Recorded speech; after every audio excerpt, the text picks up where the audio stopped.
They weren't just criminals. They were a shadow government, an invisible empire built on the bedrock of fear, loyalty, and blood.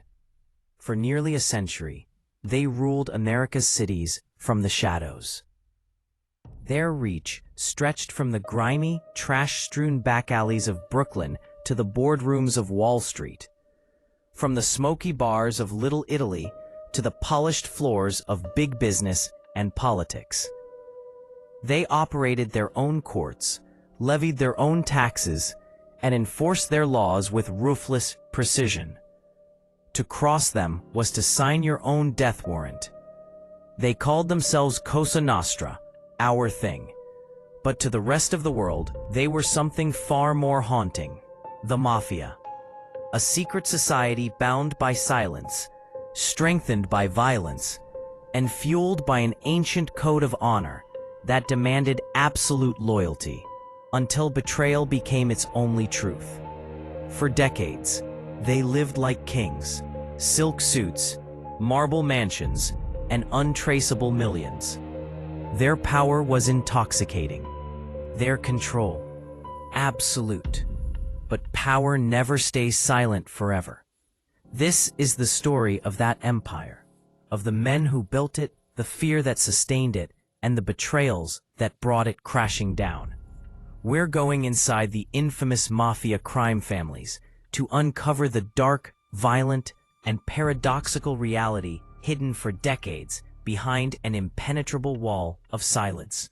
A world where family meant everything and nothing. It was the evening of December 16th, 1985, cold, festive, and damp in Midtown Manhattan. Christmas lights glittered on the rain-slicked pavement of East 46th Street, reflecting in puddles like scattered jewels. A black Lincoln town car pulled up in front of Sparks Steakhouse, one of the city's most exclusive restaurants. Inside sat Paul Castellano, 70 years old, impeccably dressed, and at that moment, the most powerful mob boss in America. They called him the Howard Hughes of the mob. He was the quiet Don, reclusive, business-minded, ruling from a distance. But tonight, distance couldn't save him. As Castellano stepped from the car, flanked by his loyal underboss, Thomas Bellotti, he expected a dinner meeting. Instead, he walked into an ambush. 4 men emerged from the shadows, trench coats, fur hats, cold eyes. They moved fast. Gunfire erupted, echoing down the street like thunder. Castellano was hit 6 times before his body even hit the sidewalk. Bellotti fell seconds later. Blood pooled on the pavement beneath the glow of Christmas lights. The hit was clean, professional, and terrifyingly public. Across the street, a second Lincoln sat waiting. Inside, a man watched calmly as Castellano's body twitched on the ground. When he was sure the job was done, he lit a cigarette, nodded once, and drove away into the New York night. That man was John Gotti. And with those bullets, a coup was complete. The throne of the Gambino crime family, the most powerful mafia dynasty in America, had just been claimed. But this wasn't just a murder. It was a declaration of war against the old guard, against the code of silence, and against the United States government itself. In that single moment, the Mafia crossed an invisible line. The days of the quiet Don were over. The age of the celebrity gangster had begun. And from that night forward, nothing, not even Cosa Nostra itself, would ever be the same.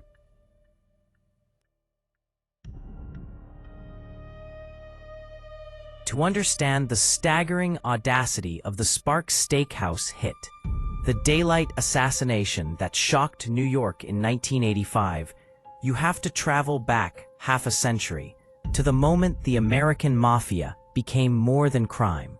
It became an empire.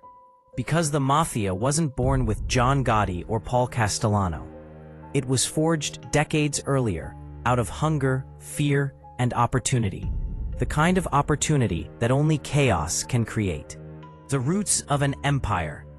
At the turn of the 20th century, the streets of Lower Manhattan overflowed with immigrants chasing survival. Mulberry Street smelled of bread and sweat and hopeless ambition. The police were corrupt, politicians were for sale, and justice was something you bought or took. In that vacuum, the Sicilian Code of Omertà found fertile soil. The old-world men of honor, who had protected villages in Palermo, now protected pushcart vendors and grocers from shakedowns, and then realized they could run the shakedowns themselves. These early gangs were small and fiercely territorial. They fought over docks, over gambling corners, over pride. Then in 1920, America handed them a miracle: prohibition. Suddenly, liquor was illegal, but demand exploded. Overnight, beer trucks replaced bank trucks as the most valuable cargo in the nation. The underworld rushed to fill the void. Speakeasies bloomed like wildflowers, and with them, an industry of bribery, murder, and bootleg empires. For ambitious men like Al Capone in Chicago and Lucky Luciano in New York, prohibition wasn't just business, it was destiny. Within a decade, organized crime was earning more than most corporations on Wall Street. And when the 18th Amendment finally died, the men who had thrived on outlaw liquor didn't retire. They diversified, from street wars to structure. But money brings conflict. Through the 1920s, New York's Italian gangs were locked in a savage civil war known as the Castellammare War. Two aging bosses, Joe Masseria and Salvatore Maranzano, slaughtered each other's men in alleys and restaurants until 1931. When a young Luciano ended it, the only way the Mafia truly understands: by killing them both. With their blood, he built order. Luciano envisioned a syndicate run like a corporation. No more reckless vendettas, no more old-world kings. Power would be shared and managed. Each family would control its own territory, and a council, the commission, would settle disputes. It was revolutionary. For the first time, the Mafia had a constitution. That same year, the 5 families were born. Gambino, heirs of the old D'Aquila crew, masters of the docks. Genovese, Luciano's brain trust, businessmen of the underworld. Lucchese, disciplined, calculating, specialists in unions and transport. Bonanno, secretive, loyal, family first. Colombo, volatile, ambitious, a mirror of their founder, Joe Profaci. Together, they turned crime into an institution. The commission acted as both parliament and Supreme Court, approving everything from narcotic shipments to assassinations. It was democracy with a gun to its head. The blueprint of power. Each family operated like a multinational company. At the top sat the boss, the CEO of violence. His underboss acted as deputy, running daily operations, while the consigliere served as counselor, a quiet arbitrator who ensured internal peace. Beneath them were Kappa regimes, captains overseeing crews of soldiers, the made men who had sworn lifelong loyalty in a ceremony older than the United States itself. That ritual was both sacred and terrifying. A saint's picture burned in the inductee's hand as he repeated the words, "If I betray my friends, may I burn like this saint." The fire seared more than flesh. It sealed obedience. Once made, you belonged to the family forever. You could die, but you could never quit. Below the soldiers were associates, bookies, truckers, bartenders, politicians. Ordinary citizens tied invisibly to the machine. They provided the plausible fronts that kept the boss's hands clean. This pyramid insulated leadership from exposure. Orders flowed down, money flowed up. If a hitman was caught, he could name the man who paid him, but never the man who ordered the payment. The system was airtight, a fortress built from fear and loyalty. Omertà, the wall of silence. The glue was Omertà, the ancient Sicilian vow of silence. To talk to law enforcement was worse than treason. It was erasure. The punishment wasn't just death, it was disappearance. Your name scraped from walls, your family shunned, your body left for the rats beneath the piers. That silence didn't just protect mobsters. It infected entire neighborhoods. In Little Italy and Brooklyn, shopkeepers who saw a murder looked away. Mothers told their sons, "We mind our own business." Cops knew who ran the streets, but unless they wanted their pensions or their families cut short, they learned to keep their distance. For nearly 40 years, this unwritten law made the mafia nearly invisible. It wasn't that police didn't know, it was that they couldn't prove. The invisible hand of influence. By the 1950s, the mafia had embedded itself in the very infrastructure of America. Teamsters unions, construction firms, garbage contracts, the garment district, the ports, each pulsed with mob money. They controlled who built skyscrapers, who loaded ships, who got elected. A single handshake could move millions. From the neon lights of Las Vegas casinos to the dark alleys of Brooklyn docks, tribute payments connected everything. The mob didn't need to run every business. It only needed to own the fear that business depended on. From the neon lights of Las Vegas casinos to the dark alleys of Brooklyn docks, tribute payments connected everything. The mob didn't need to run every business. It only needed to own the fear that business depended on. Politicians who crusaded against them found ballots missing, photographs planted, or bodies in trunks. And still, most citizens never saw their faces. The bosses lived modestly, blending in. They understood the paradox of power. You can rule a city more easily if the city doesn't know your name. The Golden Age. Historians call the 1940s through the 1960s the Golden Age of the American Mafia. The title sounds glamorous, but it was built on blood. The murders were fewer, but smarter. The corruption, quieter. Behind closed doors, men in silk ties divided the spoils of the nation. The FBI under J. Edgar Hoover denied the mafia even existed, calling it a local problem. That denial gave them freedom. With law enforcement blindfolded, the mob reached its peak influence, earning billions annually. Inside the commission's ledgers were lists of politicians, judges, and businessmen who owed favors. The mafia wasn't challenging the government, it was partnering with it. America's most brutal criminals had become invisible businessmen. The cracks in the crown. But every empire sows the seeds of its collapse. Ambition breeds envy. Profit breeds betrayal. By the late 1950s, underbosses whispered against bosses, soldiers eyed quicker fortunes in narcotics, and the purity of Omertà began to erode. The illusion of invisibility shattered in 1957 with the Appalachian Meeting, a clandestine gathering of more than 100 mob leaders in upstate New York. When state troopers stumbled upon the scene, the sight was surreal. Luxury cars crowding a farmhouse, men in tailored suits sprinting through the woods. For the first time, America saw proof that the mafia wasn't myth, but a national corporation of crime. Dozens were arrested, and newspapers blazed with the word mafia in capital letters. The government, embarrassed, could no longer deny it. The age of shadows was ending. A new era of scrutiny was dawning. Yet, in that moment between secrecy and exposure, the mafia stood at its height. Its leaders were kings in everything but title, and none ruled with greater calm, intelligence, and quiet menace. than the man who would soon redefine what it meant to be a Don.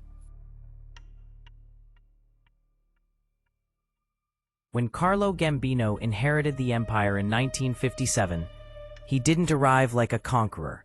He didn't need to. He understood something every smart predator knows. The quietest footsteps often walk the farthest. Albert Anastasia, the feared Lord High Executioner, had ruled before him, a man who reveled in chaos and blood. Anastasia's empire was built on violence. Gambino's would be built on calculation. And when Anastasia was shot dead in a Manhattan barber chair, Carlo stepped into history, not with gunfire, but with a whisper. The Silent Dawn.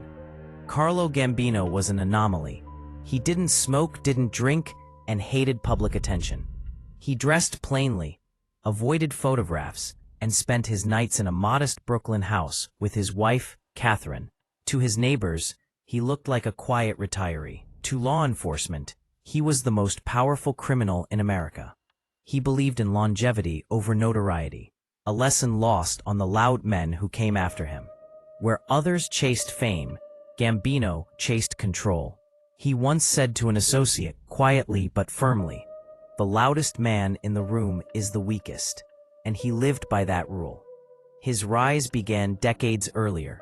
Born in Palermo, Sicily, in 1902, Carlo learned early that power was survival. At 19, he stowed away on a cargo ship bound for America. He landed in Brooklyn penniless, joining relatives tied to the D'Aquila crime family, one of the city's earliest mafia clans. Through loyalty and patience, Gambino became indispensable. He handled problems without blood when possible, and with precision when necessary. He understood that violence draws attention, but quiet control draws wealth. The empire under his hand. After Anastasia's death, Gambino officially became boss. His rule marked the beginning of a new chapter for the American Mafia, the shift from brutal street thuggery to quiet corporate corruption.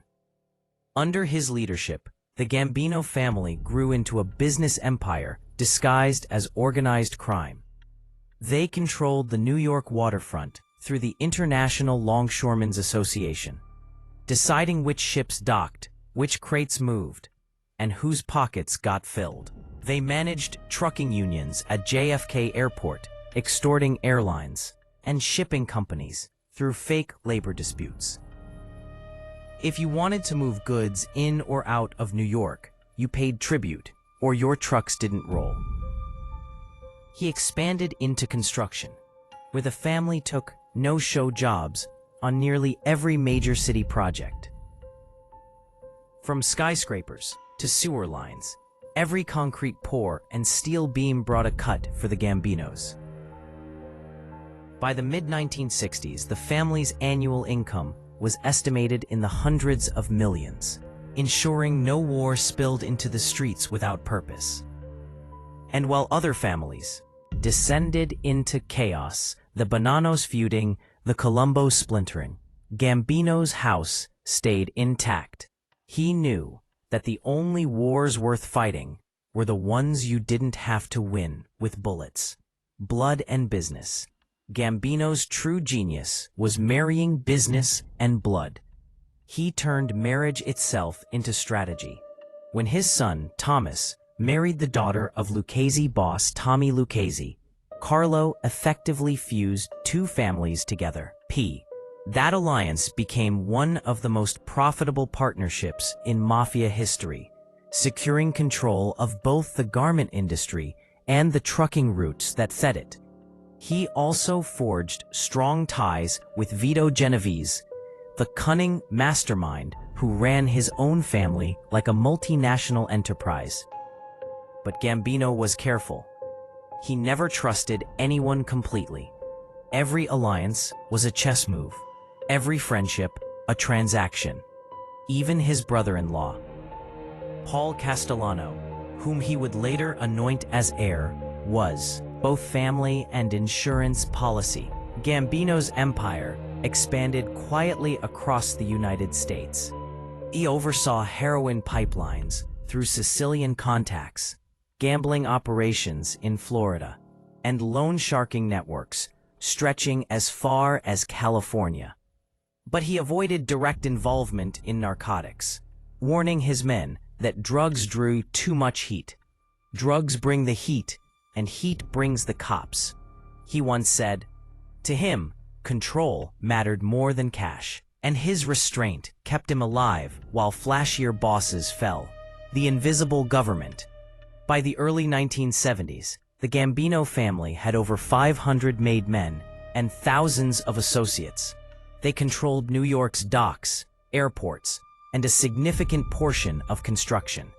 Politicians, union heads, and businessmen attended their private dinners, unaware or unwilling to admit who truly ran the city's heartbeat. Carlo Gambino had become the invisible mayor of New York. Law enforcement knew his name but could prove nothing. FBI agents tailed him for years, watching him stroll down Brooklyn sidewalks like a retiree feeding pigeons. He smiled, waved, and said nothing. Every call was through intermediaries. Every order spoken once, never repeated. His genius wasn't just in power, it was in distance.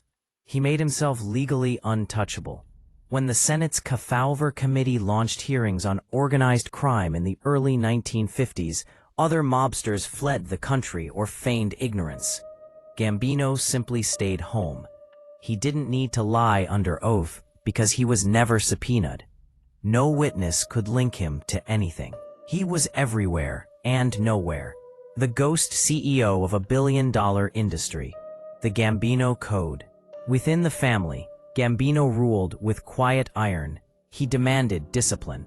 No media, no unnecessary violence, no public flamboyance. Those who broke his code paid dearly. He personally approved every significant hit, ensuring chaos never spilled into daylight. He once told an underboss, "Blood is expensive.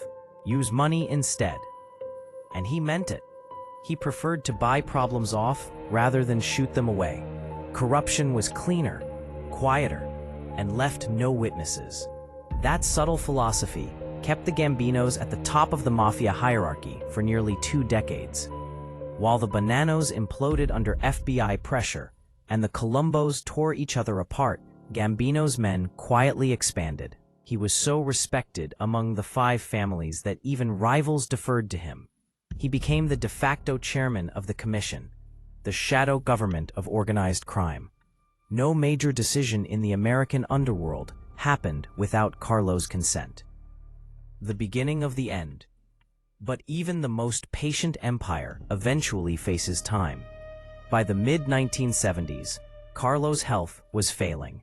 He had outlasted wars, prosecutors, and rivals. But age was undefeated. In his final years, he began to consider succession, the one decision that would outlive him. Tradition dictated that his loyal underboss, Neil Della Croce, would inherit the throne. But Gambino worried that Della Croce's old-school methods, his temper, his ties to street soldiers, would attract the kind of attention Gambino had spent a lifetime avoiding. He wanted a businessman, someone who could blend the criminal world with legitimate enterprise. So, breaking custom, Gambino bypassed Della Croce and appointed his brother-in-law, Paul Castellano, as his successor. Castellano was a polished, business-minded figure who dreamed of turning the family into a white-collar empire. He believed the future of the mob was in contracts, not street rackets. To Carlo, that sounded safe, civilized even. To the street men who had earned their bones through violence, it was betrayal. In October 1976, Carlo Gambino died peacefully in his Long Island home, surrounded by family. An almost unthinkable end for a mafia boss. He had survived every war, every investigation, every betrayal. But his final decision would sow chaos for years to come. When his funeral procession wound through Brooklyn, thousands lined the sidewalks. Men in dark coats lowered their heads as the quiet dawn passed. No sirens, no gunfire, just silence. It was the sound of respect and of a storm gathering just beyond the horizon. Because the empire he left behind was already splitting in two. The blue-collar soldiers loyal to Della Croce and the white-collar loyalists of Castellano. It was only a matter of time before those two worlds collided. And when they did, blood would paint the streets of New York once again.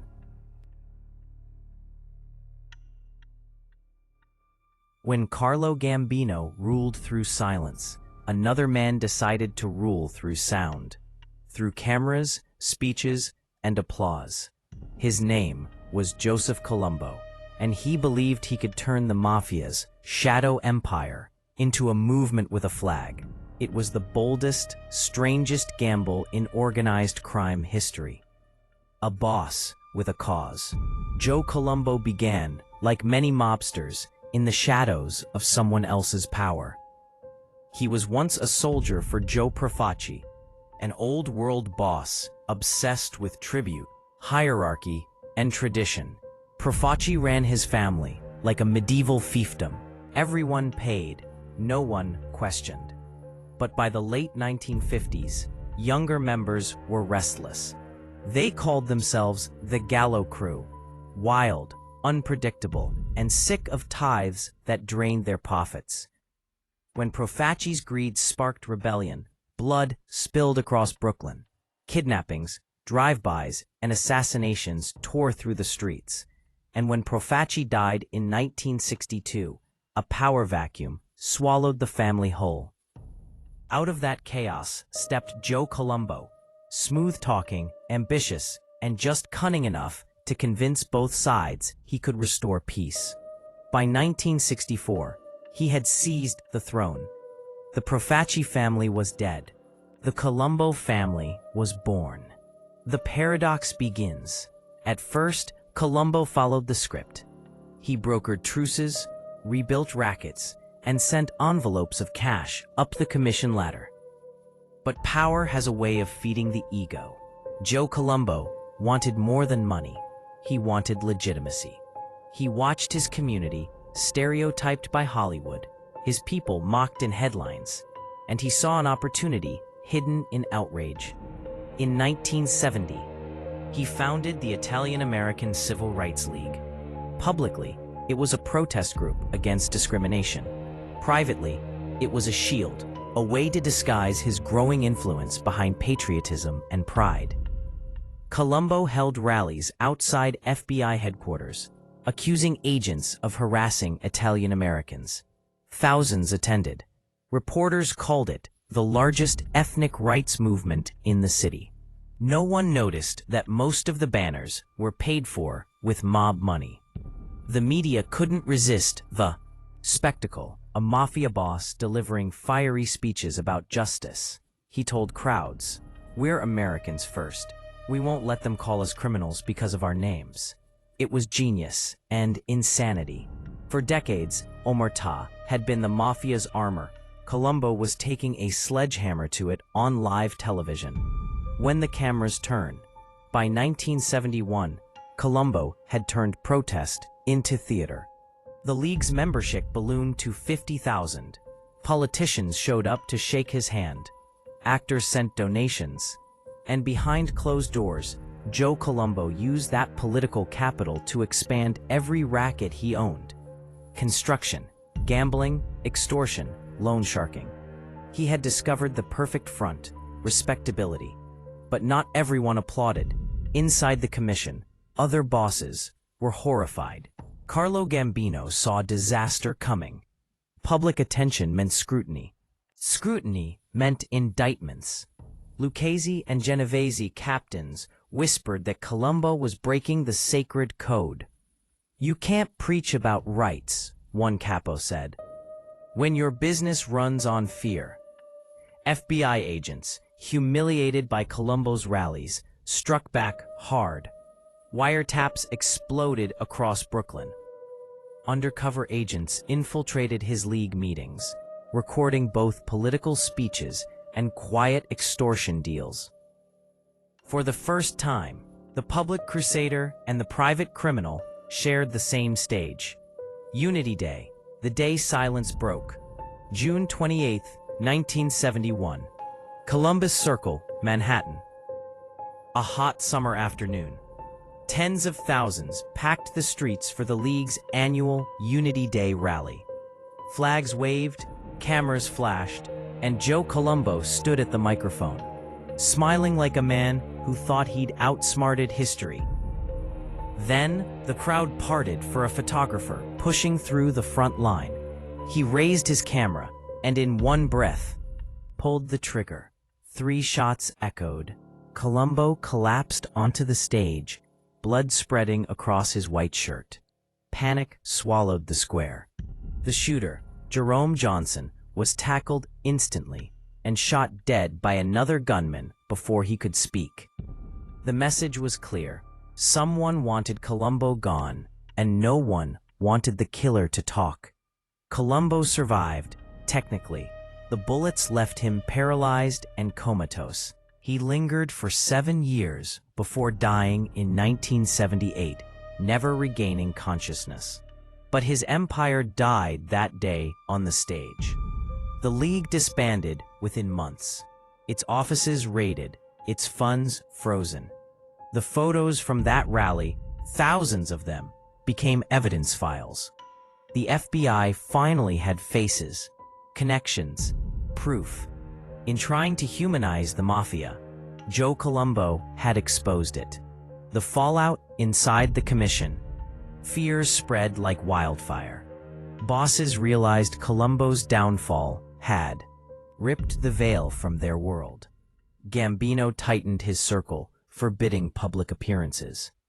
Lucchese lieutenants burned ledgers and cleaned house. The Genoveses, ever pragmatic, went underground completely, their leaders vanishing into suburban mansions behind legitimate businesses. But the damage was done.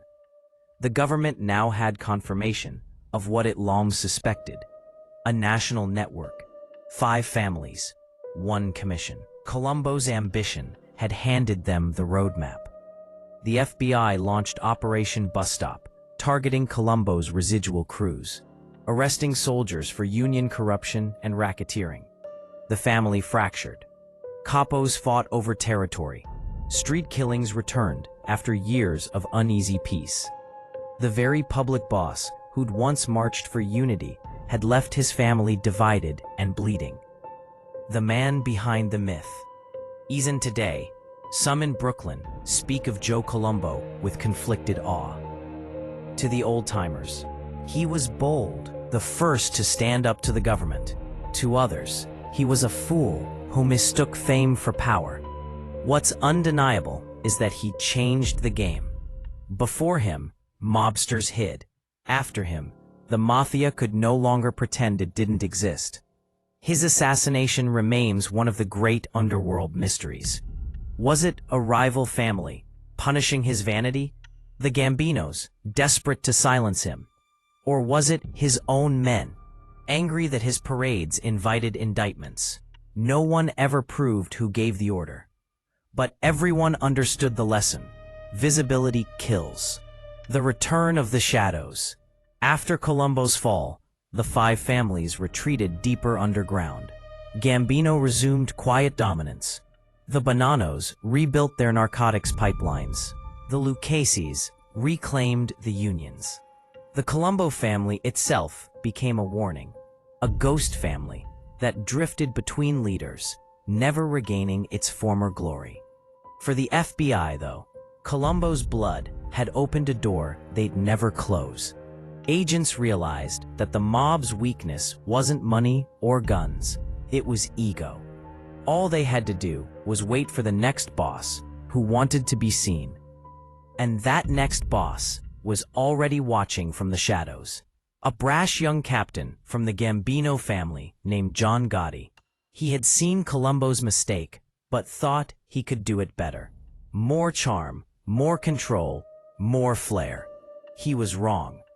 But his rise would electrify America and destroy everything Carlo Gambino built. A legacy of contradictions. Joe Colombo's paradox still haunts mafia history.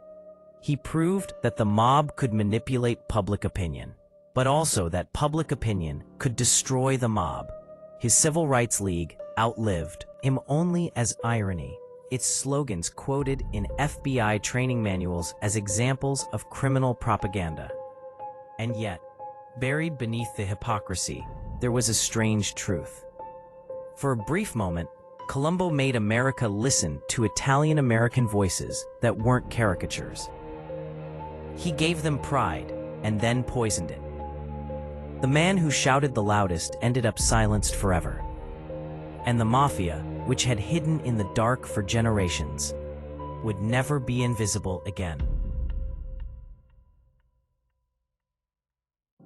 By the time the 1980s dawned, the mafia was no longer just a criminal network. It was an aging monarchy. The kings who had ruled the underworld with cunning and fear were dying, and the next generation was impatient to inherit their crowns.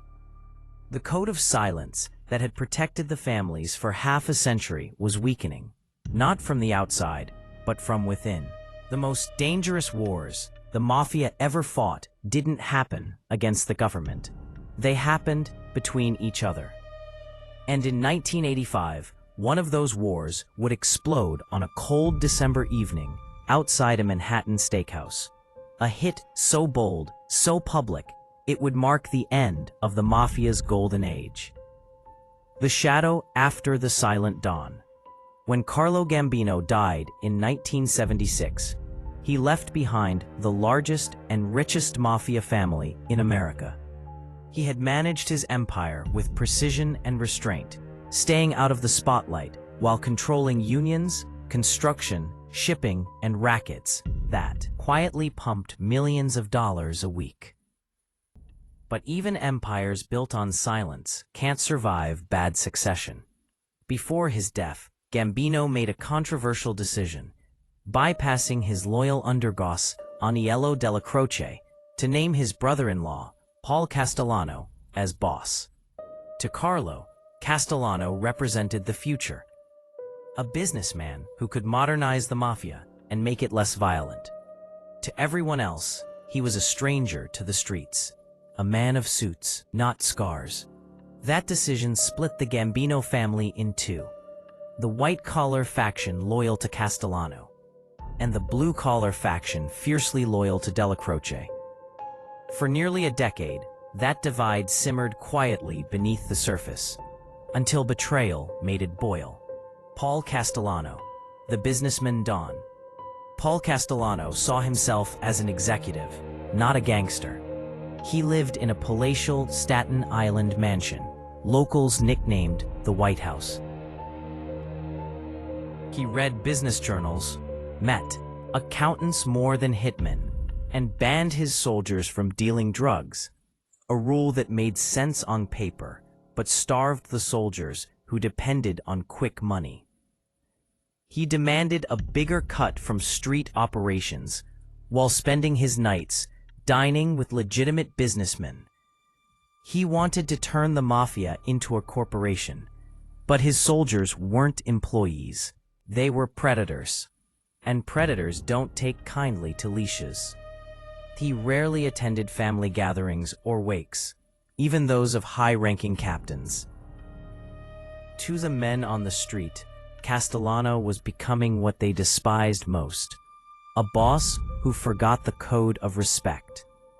And among those watching him most closely was John Gotti, Della Croce's protege, a street-smart, charismatic killer with ambition burning in his eyes.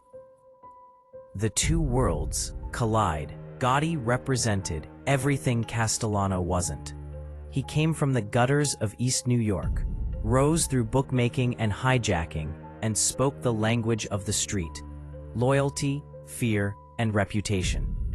He was magnetic. Men wanted to follow him. Even before Della Croce's death, whispers spread that Gotti could be the next boss if he dared. In 1985, when Della Croce died of cancer, it wasn't just the loss of a man, It was the death of balance. He had been the only barrier between Castellano's arrogance and Gotti's rebellion.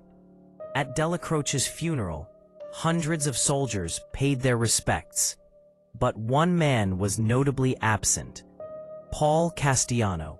He said he was too busy. For the blue-collar faction, that was unforgivable. A mafia boss who couldn't honor his fallen underboss had no honor left at all. The breaking point. By late 1985, tensions had turned deadly. Castellano was planning to discipline, or possibly execute, several captains for dealing heroin behind his back, Gotti among them. But Gotti wasn't waiting to find out. He began assembling his own crew, loyalists from the Bergen Hunt and Fish Club in Queens. They met, in secret, plotting a coup that would either make them kings or corpses. On the evening of December 16, 1985, Castellano arrived at Sparks Steakhouse in Midtown Manhattan for a meeting with his new underboss, Thomas Bellotti. The Christmas lights glowed softly across the streets. It was supposed to be a quiet dinner, but Gotti had chosen that night to rewrite history. The Sparks Steakhouse hit at 5:26 p.m. Castellano's black Lincoln Town Car pulled up outside the restaurant. As he stepped onto the curb, a man in a trench coat approached, raised a .38, and fired twice into Castellano's head. Bellotti was shot seconds later. 8 bullets in total. 2 bosses, dead before their bodies hit the pavement. Onlookers screamed, ducked, scattered. Within minutes, traffic froze and sirens wailed. News cameras arrived almost as fast as detectives. It was chaos, a public execution in the heart of Manhattan's business district. From a parked car across the street, John Gotti and his right-hand man, Sammy, the Bull, Gravano, watched calmly as the police arrived. Gotti adjusted his coat and smiled. He had just broken every mafia rule that mattered, and gotten away with it. Within days, everyone in New York's underworld knew the truth. Paul Castellano was gone, and John Gotti, the street soldier with a taste for silk and spotlight, was the new boss of the Gambino family, the last godfather. Gotti's rise marked the end of the old guard. The era of quiet dons like Carlo Gambino and Vito Genovese was over. This new boss didn't hide. He courted cameras, wore $2,000 suits, and smiled through every indictment. He wasn't just a gangster, he was a celebrity. But Gotti's coup didn't just shake his own family. It shook all of them. The 5 families watched in disbelief. To murder a sitting boss without the commission's approval was unthinkable. It violated decades of mafia protocol. Some called it suicide. But Gotti had gambled that fear and charisma could replace tradition, and for a time, he was right. His men adored him, the press idolized him, and even civilians, weary of faceless corruption, found him fascinating. The newspapers called him the Dapper Don. When he beat multiple trials in the late 1980s, they upgraded his title, the Teflon Don. Nothing stuck. Not yet. But behind the headlines, cracks were forming again. His appetite for fame drew heat the mafia had spent a lifetime avoiding. Every headline brought more FBI agents, more surveillance, more informants, and the same public attention that made him a legend would become his curse. The FBI's revenge. By 1986, the FBI had changed its playbook. They no longer hunted soldiers. They hunted systems. Using the RICO Act, they built cases that targeted the entire leadership structure of each family. For the first time, the bosses themselves could be charged with the crimes of their soldiers. After the Sparks Steakhouse hit, agents poured resources into dismantling the Gambino empire. They planted bugs in Gotti's social clubs, wiretapped phones, and flipped informants from inside his crew. The tapes they gathered revealed the truth behind the charm. Brutal orders, betrayals, confessions, all in Gotti's own voice. Still, for years, he walked free. Juries feared him, witnesses disappeared, jurors were bribed. Each acquittal made him more invincible and more reckless. Meanwhile, the FBI's patience sharpened. They didn't need headlines, they needed evidence.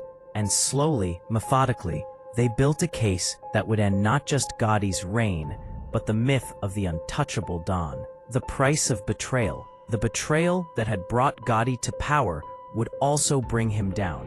His underboss, Sammy Gravano, the same man who had watched Castellano die from the car window, began to realize that loyalty meant death. When Gotti was arrested again in 1990, the FBI confronted Gravano with the recordings, Gotti mocking him behind his back, blaming him for murders they'd both ordered. That insult did what prison threats never could. Gravano flipped. He broke Omertà, becoming the highest-ranking mafia member ever to testify against a boss. In 1992, his testimony sent John Gotti to prison for life. The Dapper Don, who had strutted past reporters, now walked into court in shackles. The same cameras that once adored him filmed his fall. For the first time, the American public saw the mafia not as legends, but as men, proud, vain, and ultimately mortal. The end of the old world. The murder outside Sparks Steakhouse wasn't just the killing of Paul Castellano. It was the symbolic death of the mafia, as America had known it. The code of silence was gone, replaced by microphones. The old values, loyalty, secrecy, family, had given way to ego, greed, and spectacle. The mob had gone corporate, and the corporations were winning. By the mid-1990s, the commission was in ruins. The Bonanos were decimated by federal indictments. The Lucchese's turned on themselves. The Colombos were trapped in another internal war. And the once unshakable Gambino family was split, leaderless, watched day and night by law enforcement. What began as an empire built on silence ended in gunfire, cameras, and betrayal. And as the smoke cleared, one truth became undeniable. The mafia had destroyed itself from the inside. When John Gotti seized power in 1985, he didn't just inherit the Gambino family. He inherited a myth. For half a century, the mafia had thrived on shadows and silence. But Gotti didn't want shadows. He wanted the spotlight. He was the first mob boss to understand the media as a weapon, and the last to believe he could control it. In the years that followed, Gotti would rise higher and fall harder than any Don before him, transforming the mafia from a secret society into a spectacle, and proving that sometimes fame is deadlier than bullets. The birth of a street legend. John Gotti was born in the Bronx in 1940, one of 13 children in a struggling Italian-American family. His father worked sporadically as a day laborer, often unemployed. For Gotti, the streets were school, and survival was curriculum. By age 12, he was running errands for neighborhood mobsters. By 16, he'd been arrested twice. He liked two things: fast money and faster respect. He joined a Gambino family in the 1960s, working under Carmine Fatico at the Bergen Hunt and Fish Club in Ozone Park, Queens, a humble storefront that doubled as a command post for crime. Inside those smoke-filled rooms, Gotti learned the rules of power. He wasn't the biggest or the smartest, but he had presence. That rare charisma that made people believe he was destined for more. He quickly earned a reputation for boldness. In 1973, Gotti helped carry out the assassination of James McBratney, the man who had kidnapped and killed Carlo Gambino's nephew. It was a statement hit, swift, public, and merciless. For his loyalty, Gotti did time, 2 years in federal prison, and earned something money couldn't buy: respect. When he got out, he became a captain under Aniello Della Croce, the feared and respected underboss who balanced loyalty with brutality. Under Della Croce's mentorship, Gotti's star rose fast. But he wasn't content to be a soldier. He was watching the throne. The Dapper Don emerges. After orchestrating the assassination of Paul Castellano in 1985, Gotti didn't hide. He celebrated. He strutted into his social club in Queens, smiling, hugging, and shaking hands as his men toasted to the new era. He didn't act like a man who had just killed his boss. He acted like a king who had been crowned. Within weeks, newspapers called him the new boss of the Gambino family. When FBI agents questioned him, he laughed it off. They couldn't prove a thing. But what set Gotti apart wasn't just his defiance. It was his image. He dressed in $2,000 Brioni suits, wore diamond pinky rings, and tipped doormen $100 bills. He dined at the Ravenite Social Club in Little Italy, where the best table was always waiting. He walked the streets of New York like he owned them, and in many ways, he did. The press fell in love with him. They photographed his silk ties, his grin, his confidence. The New York Daily News dubbed him the Dapper Don. He was charming, quotable, and utterly unafraid. But the real genius and tragedy of Gotti's rise was that he turned law enforcement into his audience.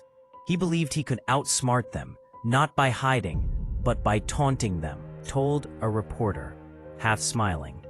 "You can't jail a guy who doesn't break the law. And I don't break the law. I break people." Behind the charm, though, was a storm. The House of Cards. Inside the Gambino family, loyalty to Gotti was absolute. For a while, he rewarded his men with money and power, promoting street soldiers who adored him. But his leadership style broke every rule of the old mafia code. He centralized power, demanded attention, and punished disobedience harshly.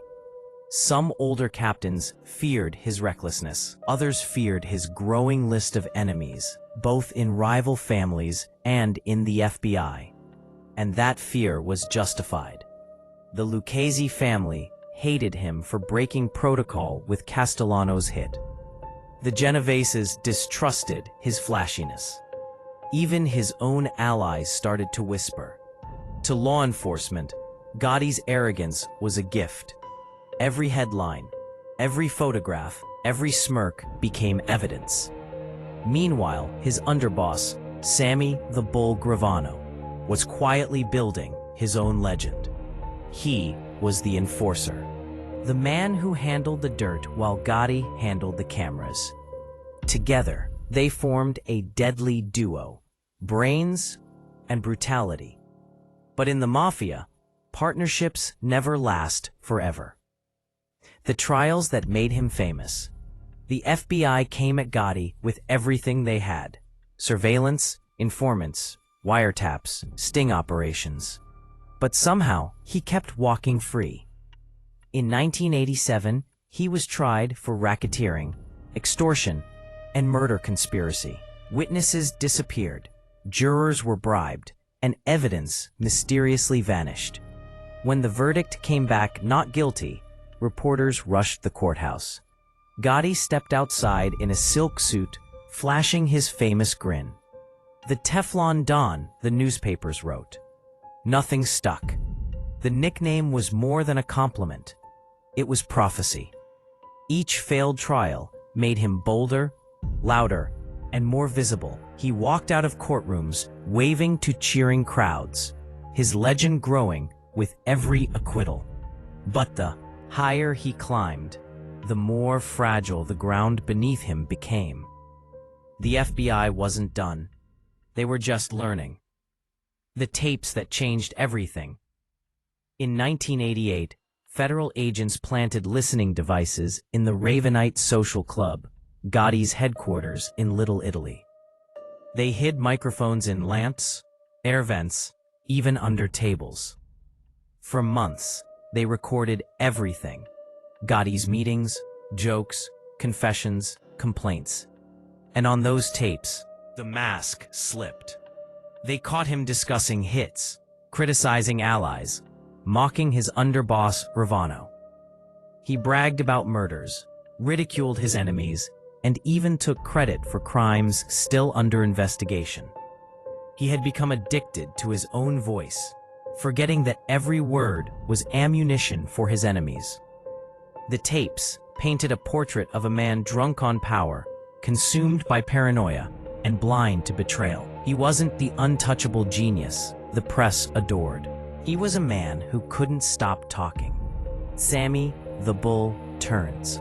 When Gotti was arrested in December 1990, the evidence was overwhelming. FBI agents played the recordings to Gravano, letting him hear Gotti's voice blaming him for everything: the murders, the money, the mess. It was betrayal, recorded in stereo. For Gravano, loyalty died that day. Facing life in prison, he made a choice no underboss had ever made before. Flipped. In 1991, Sammy Gravano became the highest-ranking mafia member in history to turn state's evidence. His testimony was devastating. He confessed to 19 murders and said Gotti had ordered most of them. The tapes backed every word. When the trial began in 1992, the courtroom was a theater of irony. The man who had lived for the spotlight now sat beneath it, silent, watching his empire burn. Reporters filled every seat. Cameras flashed. The Dapper Don, once the hero of headlines, now wore prison gray. After weeks of testimony, the verdict was inevitable. Guilty on all counts. John Gotti was sentenced to life in prison without parole. Outside the courthouse, Gravano walked free under witness protection. The crowd booed him. Inside, Gotti smirked, but the fight was gone from his eyes. The cameras followed him as guards led him away. He looked back once, smiled, and said, "Don't worry about it. I'll be fine." He never would be. The fall of a king. Gotti was sent to the Marion Federal Penitentiary in Illinois, one of the most secure prisons in America. The man who had commanded thousands now lived in a 9 by 7 foot cell. No suits, no entourage, no applause. Inmates said he carried himself with the same pride, still combing his hair every morning, still dressing as neatly as prison rules allowed. He gave advice, told stories, even ran small meetings with other inmates, still a boss, even behind bars. But the isolation eroded him. His health declined. His power vanished. The FBI dismantled what was left of the Gambino family, arresting dozens of captains and soldiers. Without Gotti's charisma, and without silence, the empire crumbled. In 2002, John Gotti died in prison from throat cancer at age 61. There was no grand funeral procession, no crowds lining the streets. Just a handful of family and old loyalists, paying respect to a man who had once made the world stop and watch. Legacy of the Teflon Don. John Gotti's story is a paradox, both a triumph and a warning. He brought the mafia into the light, and in doing so, destroyed it. He made organized crime glamorous for a moment, and in the same breath, exposed its rot. To some, he remains a folk hero, a symbol of defiance, a man who beat the system. To others, he was the bullet that killed Omertà, the last Don who traded fear for fame and lost everything. The truth lies somewhere in between. Because the fall of John Gotti wasn't just the end of a man. It was the death of an illusion, the belief that power built on blood and ego could last forever. And as his cell door closed for the final time, the silence that once protected the Mafia came back, not as strength, but as memory.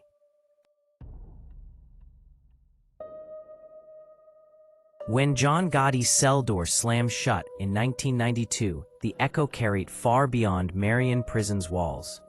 To the public, it was justice. To the Mafia, it was revelation.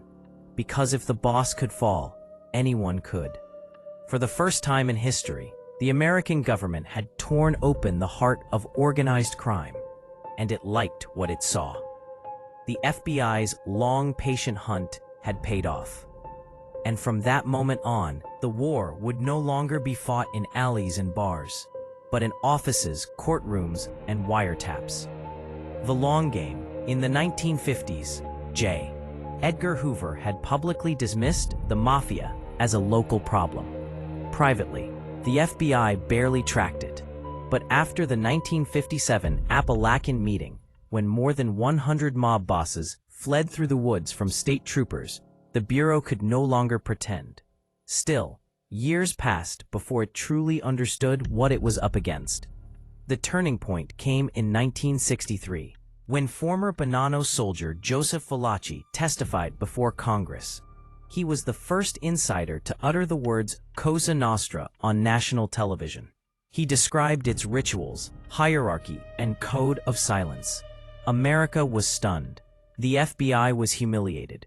From that day on, Hoover's denial died, and a new mission was born: dismantle the Mafia piece by piece. They called it the program. Its goal wasn't to catch killers. It was to destroy the system that made killers untouchable. RICO, the government's secret weapon. For decades, mob bosses had escaped justice by insulating themselves from the crimes they ordered. They didn't pull triggers. Their soldiers did. They didn't extort. They merely collected respect. Then, in 1970, Congress handed prosecutors a miracle: the Racketeer Influenced and Corrupt Organizations Act, better known as RICO. RICO allowed prosecutors to charge leaders for the actions of their subordinates. If a crew committed murder, extortion, or fraud under a boss's command, the boss could face the same punishment. It transformed law enforcement overnight. For the first time, investigators didn't have to prove who fired the gun, only that the order came from the top. At first, the Mafia laughed.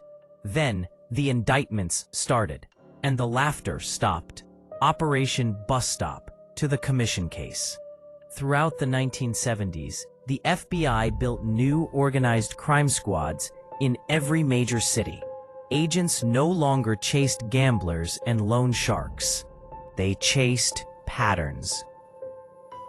They mapped money flows, intercepted messages, and flipped accountants, not killers. Every subpoena, every bugged conversation became a brick in a larger wall. By the early 1980s, that wall surrounded the entire commission, the governing council of the five families. The mastermind was Rudolph Giuliani, then U.S. Attorney for the Southern District of New York. He assembled a strike team of prosecutors who treated the Mafia like a multinational corporation. They combed through decades of ledgers, phone records, and payoffs. And what they found was staggering. Labor rackets, price fixing, illegal construction deals worth billions. In 1985, they launched the Commission Case, the boldest attack in Mafia history. 9 bosses and underbosses stood trial simultaneously, including Anthony Fat Tony Salerno of the Genovese family, Anthony Corallo of the Lucchese, and Carmine Persico of the Colombo. For months, jurors listened to secret recordings that captured the mob's board meetings, bribes, and even murder approvals. It was the underworld's own minutes read aloud in court. When the verdicts came in, all were found guilty. Each man received a century or more behind bars. For the first time, the Mafia's government had been decapitated. The commission was finished. But the real death blow wasn't RICO or wiretaps. It was fear itself. For generations, the code of silence, Omertà, had been sacred. The government had learned how to tempt loyalty with survival. When Salvatore "Sammy the Bull" Gravano flipped against John Gotti, it shattered centuries of tradition. He wasn't some frightened soldier. He was an underboss, a made man who'd once sworn to burn in hell before betraying his friends. If he could talk, anyone could. Within years, dozens followed. Phil Leonetti, underboss of the Philadelphia mob; Alphonse D'Arco, acting boss of the Lucchese; Joe Massino, boss of the Bonanno family, who turned state's evidence in 2003, the first sitting New York boss ever to do so. Each defection ripped another hole in the fabric of Omertà. What had once been the Mafia's armor had become its coffin. Wiretaps, bugs, and paper trails. Technology finished what fear started. Miniature microphones replaced informants. Satellite surveillance replaced stakeouts. Agents hid transmitters in lamps, cars, coffee cups, even crucifixes. No conversation was safe.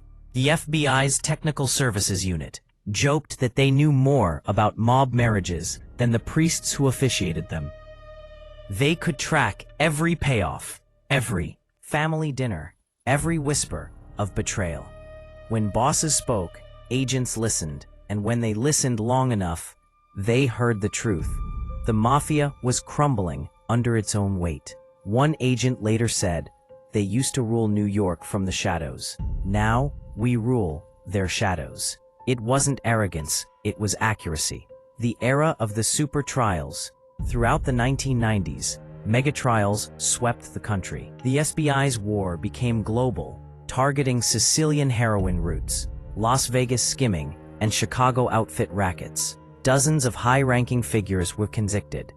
Vincent the Chin Gigante, who feigned insanity for decades by wandering in a bathrobe; John Stanfa, in Philadelphia; Anthony Spilatro, the Las Vegas enforcer whose story inspired Casino, found beaten to death in an Indiana cornfield. Each conviction echoed a pattern: the end of fear, the beginning of cooperation. Every defector brought the FBI closer to total victory. By 1995, prosecutors estimated that 80% of the five families' leadership had been imprisoned, killed, or flipped. Entire neighborhoods that once belonged to the mob were now gentrified playgrounds. The old social clubs stood empty, ghosts of an empire that had built itself on silence and ended in tape recordings. The price of victory. But victory came with irony. By destroying the Mafia's structure, the government also destroyed the order that had once kept violence contained. Independent crews and foreign syndicates filled the void. Russian bratva, Albanian gangs, Mexican cartels. The five families were broken, but crime didn't vanish. It evolved. Some agents even admitted missing the old enemy. At least the Mafia had rules: no women, no children, no chaos. Now, the streets belonged to whoever was ruthless enough to survive. And inside federal buildings, case files kept growing. Every victory bred new investigations, new targets, new wars. Because once a machine like the FBI learns how to win, it never stops running. Life after silence. By the 2000s, the Mafia that had once terrified America existed mostly in memory. The remaining bosses were older, cautious, and far less powerful. They met in diners instead of mansions, drove sedans instead of limousines, and handled cash instead of empires. The children of former mobsters became stockbrokers, contractors, even law students. A few turned their father's crimes into TV scripts. The myth of the Mafia outlived the Mafia itself. But the legacy of that war remains visible everywhere. In federal RICO cases, in witness protection laws, in the very way America now imagines justice. Because the FBI's fight against organized crime didn't just end a criminal era, it redefined what power looks like in America. The last dawn. One by one, the old bosses died behind bars. Carmine Persico of the Colombo family, dead in 2020, still denying defeat. Vincent Chin Giganti, dead in 2005, finally admitting his madness was a fraud. Even Sammy Gravano, the traitor who helped end Gotti, couldn't outrun his past. After witness protection, he returned to crime and landed in prison again. Omertà was gone, but the curses it carried remained, and in Brooklyn's quiet streets, the last remnants of the families still linger. Old men meeting in cafes, trading envelopes, speaking in half-sentences. The world moved on. They did not. The end of Omertà. The final truth of the Mafia's downfall is simple, but tragic. They weren't beaten by police or by politicians. They were beaten by themselves, by their own need for money, for power, for trust in a world that no longer believed in honor. Omertà was supposed to be their shield. Instead, it became their prison. And when the first man spoke, the echo never stopped. By the dawn of the 21st century, the Mafia's empire was no longer an empire. It was a shadow of one. The gunfire had faded, the social clubs had closed, and the faces that once ruled New York's underworld were either dead, imprisoned, or forgotten. But the silence that followed wasn't peace. It was the sound of a kingdom collapsing in slow motion. The fall after the fame. John Gotti's imprisonment in 1992 symbolized more than the fall of a man. It marked the death of the myth. The Teflon Don had become the concrete prisoner. His trial was televised, his swagger replaced by a prison jumpsuit, his empire dismantled by the very people who once swore loyalty to him. And across the 5 families, the same pattern repeated. The bosses who survived the wars of the 80s were aging, their soldiers turning into witnesses, their children turning away from the life. By the early 2000s, the Mafia's once fearsome structure, the Commission, the Code of Omertà, the Brotherhood of Blood, was cracked beyond repair. Those who had once ruled through silence now ruled through lawyers. Their meetings weren't in smoky basements, but in prison visitation rooms. Their influence was fading, but the fascination was only growing. The new face of power. The FBI's victories didn't end crime, they changed its costume. The mob's old rackets, extortion, gambling, construction, were taken over by new syndicates, Russian bratva, Albanian crews, Mexican cartels. The new criminals didn't need loyalty oaths or secret handshakes. They had laptops, offshore accounts, and encrypted phones. The Mafia had relied on fear. The 21st century criminal relied on invisibility. Some old-timers called it progress. Others called it blasphemy. Either way, the code that once bound generations had dissolved into memory. The last godfathers. A few tried to keep the dream alive. Carmine Persico, the Colombo boss, who called himself the Snake, ran his family from behind bars until his death in 2020. Vincent Chin Giganti, the Genovese boss who feigned madness by shuffling through Greenwich Village in a bathrobe, finally confessed his act before dying in 2005.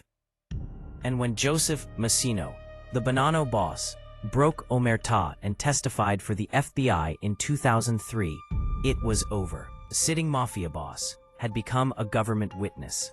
What the RICO Act and 1,000 wiretaps couldn't fully destroy, guilt and self-preservation finally did. The Mafia hadn't just been defeated, it had been undone by its own reflection. echoes in the streets. Still, traces remain.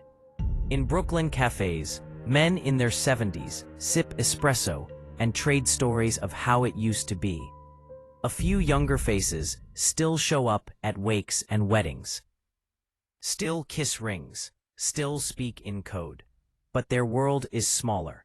Tiny crews fighting over scraps of influence, not empires.